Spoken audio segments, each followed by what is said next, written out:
ಅನ್ನದಾತ ಅನ್ನದಾತ ನಿಮ್ಮ ಅನ್ನದಾತ. ನಮಸ್ಕಾರ ಸ್ನೇಹಿತರೆ, ಹಸಿರು ಕೃಷಿ ಯೂಟ್ಯೂಬ್ ಚಾನಲ್ಗೆ ನಿಮಗೆ ಸ್ವಾಗತ. ಇವತ್ತಿನ ಈ ವಿಡಿಯೋದಲ್ಲಿ ನಾನು ಫೆರೋಮೋನ್ ಟ್ರ್ಯಾಪ್ ಬಗ್ಗೆ ಎಕ್ಸ್ಪ್ಲೇನ್ ಮಾಡ್ತಾ ಹೋಗ್ತೀನಿ. ಈ ವಿಡಿಯೋನ ನೀವು ಮೊದಲೇದಾಗಿ ನೋಡ್ತಾ ಇದ್ದರೆ ನನ್ನ ಈ ಯೂಟ್ಯೂಬ್ ಚಾನಲ್ಗೆ ಭೇಟಿ ನೀಡಿ. ಅಲ್ಲಿ ಸಾಕಷ್ಟು ಸಾವಯವ ಕೃಷಿ ಮತ್ತು ನೈಸರ್ಗಿಕ ಕೃಷಿಗೆ ಸಂಬಂಧಪಟ್ಟ ವಿಡಿಯೋಗಳಿದ್ದಾವೆ. ಅದರ ಉಪಯೋಗನೂ ನೀವು ಮಾಡ್ಕೋಬೋದು. ಈಗ ನಾನು ಫೆರೋಮೋನ್ ಟ್ರ್ಯಾಪ್ ಬಗ್ಗೆ ಎಕ್ಸ್ಪ್ಲೇನ್ ಮಾಡ್ತಾ ಹೋಗ್ತೀನಿ. ಇಲ್ಲಿ ನೋಡ್ತಿರ್ಬೋದು, ಇದ್ರ ಹೆಸರೇ ಫೆರೋಮೋನ್ ಟ್ರ್ಯಾಪ್ ಅಂತ. ಇದು ಏನಕ್ಕೆ ನಾವು ಇಲ್ಲಿ ಕಟ್ಟಿದ್ದೀವಿ ಅಂತ ನಿಮಗೆ ಎಕ್ಸ್ಪ್ಲೇನ್ ಮಾಡ್ತಾ ಹೋಗ್ತೀನಿ. ನಾವು ನಮ್ಮ 2 ಎಕರೆ ಹೊಲದಲ್ಲಿ ಜಾಂಬೆ ಹಣ್ಣನ್ನು ಇಟ್ಟಿದ್ದೀವಿ. ಈ ಹಣ್ಣಾಗೋ ಮೂಮೆಂಟಲ್ಲಿ ನಾವು ಸಾಕಷ್ಟು ಪ್ರಮಾಣದ ಹಣ್ಣುಗಳು ಕೆಟ್ಟೋಗ್ತವೆ. ಅದಕ್ಕೆ ರೀಸನ್ ಏನು ಅನ್ನೋದಾದರೆ, ನಮ್ಮ ಹಣ್ಣುಗಳು ಚಿಕ್ಕದಾಗಿ ಈ ಥರ ಕಾಯಿ ಇರುವ ಸಂದರ್ಭದಲ್ಲಿ ಒಂದು ಬ್ಯಾಕ್ಟೋಸೆರಾ ಕರೆಕ್ಟಾ ಅನ್ನೋ ಒಂದು ಹುಳು ಬರುತ್ತೆ. ಗಾವಾ ಫ್ರೂಟ್ ಫ್ಲೈ ಅಂತಲೂ ಅಂತಾರೆ ಅದನ್ನ. ಅದು ಏನು ಮಾಡುತ್ತೆ ಅಂತ, ಹೆಣ್ಣು ಹುಳು ಏನು ಮಾಡುತ್ತೆ ಅಂದರೆ, ಈ ತನ್ನ ಮೊಟ್ಟೆಗಳನ್ನ ಇಡೋದಕ್ಕೆ ಈ ಹಣ್ಣನ್ನೇ ಚೂಸ್ ಮಾಡುತ್ತೆ ಅದು. ಇದರಲ್ಲಿ ಒಂದು ಚಿಕ್ಕದಾಗಿ ಹೋಲ್ ಮಾಡಿಬಿಟ್ಟು ಅದರಲ್ಲಿ ಮೊಟ್ಟೆ ಇಡುತ್ತೆ.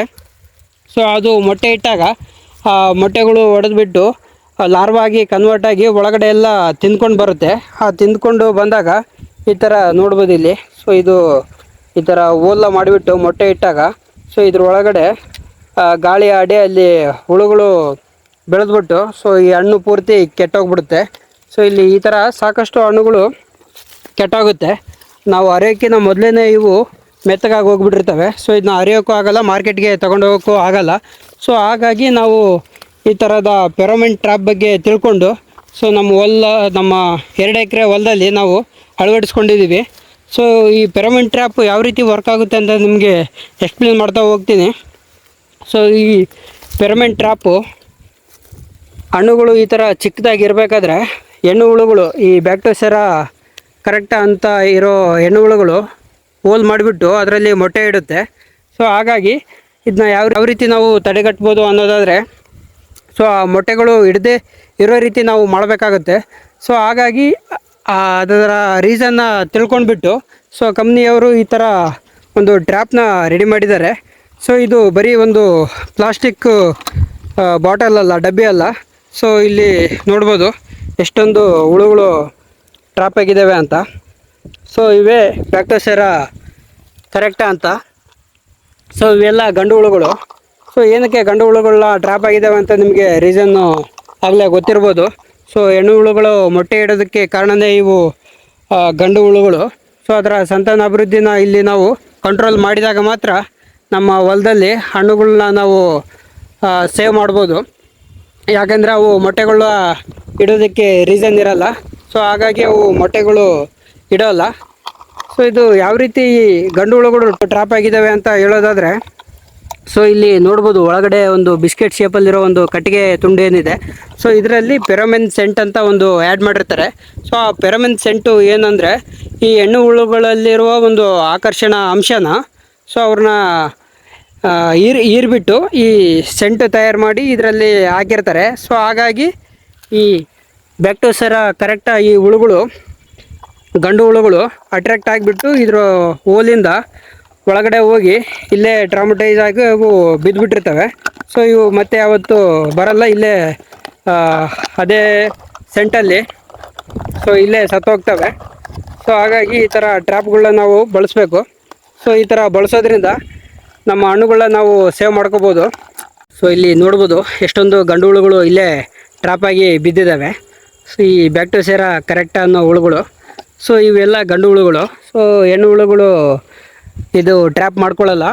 ಏನಕ್ಕೆ ಅಂದರೆ, ಇದರಲ್ಲಿರೋ ಒಂದು ಅಂಶ ಏನಿದೆ, ಇವು ಹೆಣ್ಣಿನ ಒಂದು ಅಂಶದಿಂದನೇ ತಯಾರಿಸಿರ್ತಾರೆ ಒಳಗಡೆ ಇರೋ ಒಂದು ಫೆರೋಮೋನ್ ಸೆಂಟ್ ಅಂತ. ಅದು ಗಂಡು ಹುಳುಗಳನ್ನ ಮಾತ್ರ ಅಟ್ರ್ಯಾಕ್ಟ್ ಮಾಡುತ್ತೆ. ಈ ಗಂಡು ಹುಳುಗಳು ಇಲ್ಲೇ ಟ್ರ್ಯಾಪ್ ಆಗೋದ್ರಿಂದ ಹೆಣ್ಣು ಹುಳುಗಳು ಸಂತಾನೋತ್ಪತ್ತಿ ಕಾರ್ಯದಲ್ಲಿ ತೊಡಗುವುದಿಲ್ಲ. ಹಾಗಾಗಿ ಯಾವುದೇ ರೀತಿಯ ಮೊಟ್ಟೆಗಳು ಸಹ ಅವು ಇಡೋಲ್ಲ. ಹಾಗಾಗಿ ನಮ್ಮ ಹಣ್ಣುಗಳಲ್ಲಿ ಯಾವುದೇ ರೀತಿ ಕೊರೆದ್ಬಿಟ್ಟು ಹಣ್ಣು ಕೊರೆದ್ಬಿಟ್ಟು ಮೊಟ್ಟೆ ಇಡೋದಾಗಲಿ ಮತ್ತು ಹಣ್ಣು ಕೆಡೋದಾಗಲಿ ಆಗೋದಿಲ್ಲ. ಹಾಗಾಗಿ ಈ ಥರ ಟ್ರ್ಯಾಪನ್ನ ನಾವು ಬಳಸಬೇಕಾಗುತ್ತೆ. ಈ ರೀತಿ ನಾವು ನಮ್ಮ ಒಂದು ಎಕರೆ ಹೊಲದಲ್ಲಿ ನಾವು ಮಿನಿಮಮ್ ಆಗಿ ಒಂದು 10ನ ಅಲ್ಲಲ್ಲಿ ಕಟ್ಬೋದು. ಸಾಕಾಗುತ್ತೆ 10 ಟ್ರ್ಯಾಪ್ಗಳು. ಸೊ ಇದರಿಂದ ಹೆಚ್ಚಿನ ಪ್ರಮಾಣದ ಹುಳುಗಳು ಟ್ರ್ಯಾಪ್ ಆಗಿಬಿಟ್ಟು ಆಮೇಲೆ ಹೆಣ್ಣು ಹುಳುಗಳು ಸಹ ಹಾರಿ ಬೇರೆ ಕಡೆ ಹೋಗ್ತವೆ. ಯಾಕಂದರೆ ಯಾವುದೇ ರೀತಿ ಗಂಡು ಹುಳುಗಳು ಇಲ್ಲಿ ಟ್ರ್ಯಾಪಾಗಿ ಬಿದ್ದಿರೋದ್ರಿಂದ ಸೊ ಹೆಣ್ಣು ಹುಳುಗಳು ಸಹ ಬೇರೆ ಕಡೆ ಹೋಗ್ತವೆ. ಸೊ ಯಾವುದೇ ರೀತಿ ಮೊಟ್ಟೆ ಕೂಡ ಈ ಹಣ್ಣಲ್ಲಿ ಇಡೋದಿಲ್ಲ. ಸೊ ಈ ರೀತಿ ನಾವು ಅಲ್ಲಲ್ಲಿ ಟ್ರ್ಯಾಪ್ನ ಅಳವಡಿಸ್ಕೊಳ್ಬೇಕು. ಈ ಥರ ಅಳವಡಿಸ್ಕೊಳ್ಳೋದ್ರಿಂದ ಇದೊಂದೇ ಗಾವಾ ಫ್ರೂಟಿಗೆ ಒಂದೇ ಅಲ್ಲ, ಸೊ ಬೇರೆ ಬೇರೆ ಫ್ರೂಟ್ಗೂ ನಾವು ಅಳವಡಿಸ್ಕೋಬೋದು. ಮ್ಯಾಂಗೋ ಫ್ರೂಟ್ಗಾಗಿರ್ಬೋದು, ಸಪೋಟ ಆಗಿರ್ಬೋದು, ಬೇರೆ ಬೇರೆ ತರಕಾರಿಯಲ್ಲಿನೂ ನಾವು ಅಳವಡಿಸ್ಕೋಬೋದು. ನಿನ್ನೆನೇ ನಾವು ತಂದು ಹಾಕಿದ್ವಿ. ಸೊ ಈಗಾಗಲೇ ನೋಡ್ಬೋದು ಎಷ್ಟೆಷ್ಟು ಹುಳುಗಳು ಟ್ರ್ಯಾಪ್ ಆಗಿದ್ದಾವೆ ಅಂತ. ಸೊ ಈ ರೀತಿ ನಾವು ನಮ್ಮ ಹೊಲದಲ್ಲಿ ಅಲ್ಲಲ್ಲಿ ಹಾಕಿದ್ದೀವಿ. ಸೊ ನೋಡ್ಬೋದು. ಸೊ ಈ ಥರ ನಾವು ಸಮಗ್ರ ಕೃಷಿಯಲ್ಲಿ ಮಾವು ಮತ್ತು ಸಪೋಟ ಮತ್ತು ಈ ಥರ ಗಾವಾ ಫ್ರೂಟು ಎಲ್ಲೆಲ್ಲಿ ನಾವು ಸಮಗ್ರ ಕೃಷಿ ಮಾಡಿರ್ತೀವಿ. ಸೊ ಇದೊಂದೇ ಟ್ರ್ಯಾಪ್ ಸಾಕಾಗುತ್ತೆ. ಮತ್ತು ಈ ರೀತಿ ನಾವು ಏಕ ಬೆಳೆಯಲ್ಲಿಯೂ ಕೂಡ ನಾವು ಇದನ್ನು ಬಳಸ್ಕೋಬೋದು. ಸೊ ಇದು ಒಂದು ಉತ್ತಮವಾದ ಫಲಿತಾಂಶ ನೀಡುತ್ತೆ. ಸೊ ಹಾಗಾಗಿ ನಾವು ನಮ್ಮ ಹೊಲದಲ್ಲಿ ಈ ಫೆರೋಮೋನ್ ಟ್ರ್ಯಾಪ್ನ ಜಾಸ್ತಿ ಮಾಡಿದ್ದೀವಿ. ಸೊ ಈ ಫೆರೋಮೋನ್ ಟ್ರ್ಯಾಪ್ನ ನಾವು ಆನ್ಲೈನಲ್ಲಿ ಆರ್ಡ್ರ್ ಮಾಡ್ಕೋಬೋದು. ಸೊ ಆನ್ಲೈನಲ್ಲಿ ನಿಮಗೆ ಆರ್ಡ್ರ್ ಮಾಡ್ಕೊಳ್ಳೋಕ್ಕೆ ಆಗಲಿಲ್ಲ ಅನ್ನೋ ಮಟ್ಟಿಗೆ ನಾವು ನಮ್ಮ ಮನೆಯಲ್ಲೂ ಕೂಡ ಈ ಥರ ಒಂದು ಟ್ರ್ಯಾಪ್ ಸಿಸ್ಟಮ್ನ ಮಾಡ್ಬೋದು. ಸೊ ಅದು ಯಾವ ಥರ ಅಂದರೆ 1 ಲೀಟ್ರು ಬಾಟ್ಲಾಗಲಿ ಇಲ್ಲ 1/2 ಲೀಟ್ರ್ ಬಾಟ್ಲಿಯಲ್ಲಿ ನಾವು ತೊಗೊಂಡು ಈ ರೀತಿ ಒಂದು ಮರಕ್ಕೆ ನೇತಾಕಬೇಕು. ಮತ್ತು ಈ ರೀತಿ ನಾವು ಒಂದು ಹೋಲನ್ನು ಇಲ್ಲಿ ಮಾಡ್ಕೋಬೇಕಾಗತ್ತೆ.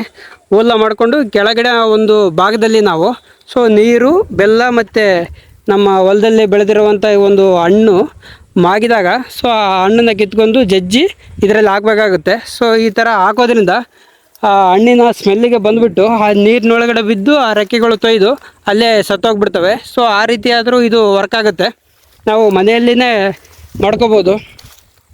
ಸೊ ಇದರಿಂದ ನಮಗೆ ಬಹಳಷ್ಟು ಉಪಯೋಗ ಆಗುತ್ತೆ. ಮತ್ತು ಯಾವುದೇ ರೀತಿ ಕೆಮಿಕಲ್ನ ನಾವು ಸ್ಪ್ರೇ ಮಾಡೋ ಅವಶ್ಯಕತೆಯೇ ಬೀಳಲ್ಲ. ಯಾಕೆಂದರೆ ನಾವು ಯೂಸ್ ಮಾಡೋ ಈ ಕೆಮಿಕಲ್ಸ್ ಏನಿದ್ದಾವೆ ಸೊ ಅವು ಬರೀ ಹುಳುಗಳಿಗೆ ಒಂದೇ ಅಲ್ಲ, ನಮಗೂ ಕೂಡ ಅದು ಎಫೆಕ್ಟ್ ಆಗುತ್ತೆ. ಯಾಕಂದರೆ ಆ ಹುಳುಗಳು ಅವು ತಿಂದು ಸತ್ತೋಗ್ತಿರ್ಬೇಕಾದ್ರೆ ಸೊ ನಮಗೆ ಅಷ್ಟರ ಮಟ್ಟಿಗೆ ಅಲ್ದಿದ್ದರೂ ನಮ್ಮ ಹೆಲ್ತಿಗೆ ಸ್ವಲ್ಪ ಆದರೂ ಅದು ಎಫೆಕ್ಟ್ ಉಂಟು ಮಾಡುತ್ತೆ. ಸೊ ಹಾಗಾಗಿ ನಾವು ನಮ್ಮ ಬೆಳೆಗಳಿಗೆ ಯಾವುದೇ ರೀತಿ ಬೆಳೆ ಇರಲಿ, ರಾಸಾಯನಿಕ ಸ್ಪ್ರೇ ಮಾಡೋದಾಗಲಿ, ರಾಸಾಯನಿಕಗಳನ್ನ ಹಾಕೋದನ್ನಾಗಲಿ ನಾವು ನಿಲ್ಲಿಸಬೇಕು. ಸಾವಯವ ಕೃಷಿ ಪದ್ಧತಿಗೆ ನಾವು ಬರಬೇಕು. ಸೊ ಇದರಲ್ಲಿ ಸಾಕಷ್ಟು ಮೆಥಡ್ಗಳಿದ್ದಾವೆ. ಯಾಕಂದರೆ ಮೊದಲಿನ ಕಾಲದಲ್ಲಿ ಯಾವುದೇ ರೀತಿ ರಾಸಾಯನಿಕಗಳೇ ಇಲ್ಲದೇ ಇರೋ ಒಂದು ಕಾಲದಲ್ಲಿ ಎಲ್ಲರೂ ಬಳಸಿದ್ದೇ ಈ ಥರ ಸಾವಯವ ಕೃಷಿನ. ಸೊ ಹಾಗಾಗಿ ನಾವು ಸಾವಯವ ಕೃಷಿಯಲ್ಲಿ ಸಾಕಷ್ಟು ವಿವಿಧ ರೀತಿಯ ಗೊಬ್ಬರಗಳಿದ್ದಾವೆ ಮತ್ತು ವಿವಿಧ ರೀತಿಯ ಕೀಟನಾಶಕಗಳಿದ್ದಾವೆ ಮತ್ತು ಬೇರೆ ಬೇರೆ ಥರದ ಯಾವುದೇ ರೀತಿ ಎಲ್ಲ ರೋಗಗಳಿಗೂ ಒಂದು ಸೊಲ್ಯೂಷನ್ನು ನಮಗೆ ಸಾವಯವ ಕೃಷಿಯಲ್ಲಿ ಸಿಗುತ್ತೆ. ಸೊ ಆಗಿರಬೇಕಾದ್ರೆ ನಾವು ರಾಸಾಯನಿಕನ ಕಂಪ್ಲೀಟಾಗಿ ಅವಾಯ್ಡ್ ಮಾಡಬೇಕಾಗುತ್ತೆ. ನಾವು ಕಾಲಾಂತರವಾಗಿ ರಾಸಾಯನಿಕ ಬಳಕೆನ ಕಡಿಮೆ ಮಾಡಿಕೊಂಡು ಸಾವಯವ ಕೃಷಿಗೆ ನಾವು ಟರ್ನ್ ಆಗಬೇಕು. ಈ ಸಾವಯವ ಪದ್ಧತಿಯಲ್ಲಿ ಪ್ರತಿಯೊಂದಕ್ಕೂ ಒಂದೊಂದು ಸೊಲ್ಯೂಷನ್ ಇರುತ್ತೆ. ಸೊ ಅದನ್ನ ನಾವು ಹುಡುಕಿ ಅದನ್ನ ಬಳಸ್ಕೊಳ್ಳೋದ್ರಿಂದ ನಮಗೆ ಈ ರೀತಿ ನಾವು ಹುಳುಗಳು ಕಂಟ್ರೋಲ್ ಆಗಲಿ, ಇಲ್ಲ ರೋಗಗಳ ಕಂಟ್ರೋಲ್ ಆಗಲಿ, ಇಲ್ಲ ನಮ್ಮ ಬೆಳವಣಿಗೆಗೆ ಸಾಕಷ್ಟು ಪ್ರಮಾಣದ ರಸಗೊಬ್ಬರ ಮತ್ತು ಬೇರೆ ಬೇರೆ ಗೊಬ್ಬರಗಳು ಸಹ ನಮ್ಮ ಸಾವಯವ ಕೃಷಿಯಲ್ಲಿ ನಾವು ತಯಾರು ಮಾಡ್ಕೋಬೋದು. ಸೊ ಈ ರೀತಿ ನಾವು ಮಾಡಿಕೊಂಡು ಬೆಳೆದಾಗ ಮಾತ್ರ ನಮಗೊಂದು ಒಳ್ಳೆಯ ಆರೋಗ್ಯನೂ ಸಿಗುತ್ತೆ, ಒಳ್ಳೆಯ ಇಳುವರಿನೂ ಸಿಗುತ್ತೆ, ಹಾಗೂ ಲಾಭವೂ ಚೆನ್ನಾಗಿ ಸಿಗುತ್ತೆ. ಸೊ ಈ ರೀತಿ ನಾವು ಫೆರೋಮೋನ್ ಟ್ರ್ಯಾಪ್ ಯೂಸ್ನ ನಾವು ಮಾಡ್ಕೋಬೋದು ಮತ್ತು ಆನ್ಲೈನಲ್ಲಿ ನೀವು ಆರ್ಡ್ರ್ ಮಾಡ್ಕೊಳ್ಬೋದು. ಸೊ ಇವತ್ತಿನ ಈ ವಿಡಿಯೋ ಇಲ್ಲಿಗೆ ಕೊನೆ ಮಾಡ್ತೀನಿ. ಧನ್ಯವಾದಗಳು. ಹಸಿವಿಗೆ ಅಣೆಕಟ್ಟು ಕಟ್ಟುವ ಪ್ರತಿಗುಟ್ಟು ತಿಳಿಸುವ